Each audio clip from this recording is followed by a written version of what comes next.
महाराष्ट्रीयन लग्न म्हणा किंवा कोणताही सण म्हणा, केळीच्या पानाशिवाय अपूर्णच वाटतं ना.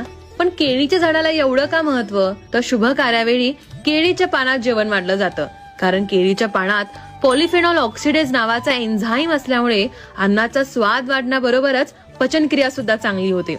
आणि महत्वाचं म्हणजे या एन्झाईम मध्ये कॅन्सरच्या पेशीविरुद्ध लढण्याची क्षमता असते. याशिवाय केळीच्या पानात नैसर्गिक अँटीबॅक्टेरियल गुणधर्म असल्यानं अन्न शुद्ध राहते.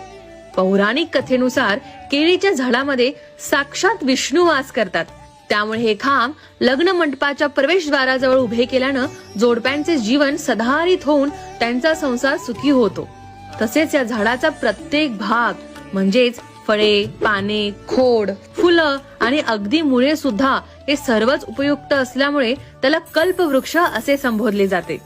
आपल्या सनातनी धर्मात या झाडाला खूप पवित्र स्थान आहे आणि म्हणूनच हे केवळ पूजनीय नाही तर आरोग्याच्या दृष्टीनेही खूप फायदेशीर ठरते. तर आहे ना कमालीचा आपला सनातनी धर्म.